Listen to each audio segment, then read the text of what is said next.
Now we have more information coming in with regards to Indian Railways inviting private players. Now politics breaks off over the centre's move to invite private firms to invest in Indian Railways and run private trains. Congress MP Rahul Gandhi has said that the railways is the lifeline of the poor, and by calling in private players, the government doesn't care about them.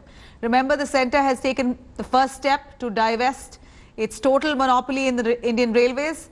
The Modi government has invited requests for qualifications from private players to operate passenger train services. At least 151 state-of-the-art private trains will be introduced on 109 routes across the country. According to a statement by the Indian Railways, each train will have a minimum of 16 coaches, and the project will bring private sector investment of about 30,000 crore rupees.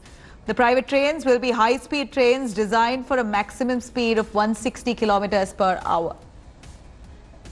Let's quickly go over to Anand Patel joining us for more details. Anand, this was expected, not surprising. Political reactions coming in from across. Rahul Gandhi there from the Congress, slamming the government for not being poor friendly. In fact, says that this is railways is a lifeline of India, and at a time like this when the poor use it the most, calling in private players would mean ticket prices would be expensive, and that would further deprive these people across who are from the weaker sections of the society of their basic right, their right to travel on cheaper fares. Here, the government has now been pulled up by the Congress party saying that this is anti-poor.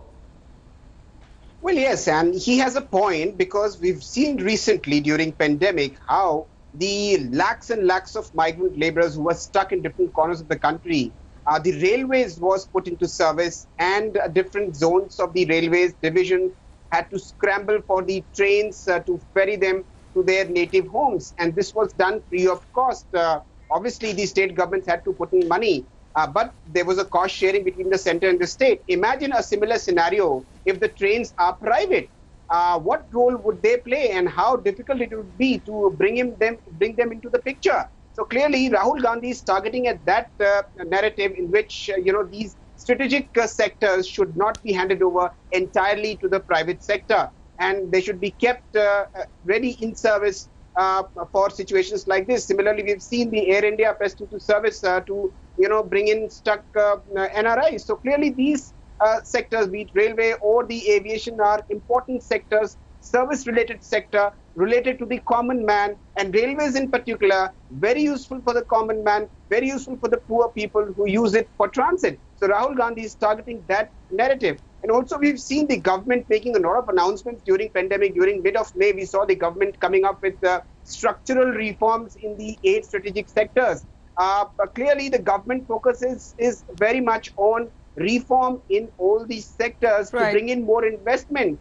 But as far as railways is concerned, we have seen several attempts by the centre over the years to privatize railways, which have been fought by the strong railway workers union. And don't be surprised if this time again the railway workers come out all against the centre's move to privatize important sectors of the railways. Right. Well, thank you very much for joining us with those details there. Here we're looking at politics over inviting private players into the Indian Railways. Rahul Gandhi accusing the government of being anti-poor with this regard. On that note, we're going to wrap this bulletin. For further news and updates, do log on to indiatoday.in. You could also download our app for more news. Do stay tuned. News and updates do continue on the other side. Hi everyone, Preeti Chaudhary here. Hope you like this video. For latest news and analysis, like and subscribe to the India Today YouTube channel. And don't forget to press the bell icon to stay updated. Thank you for watching.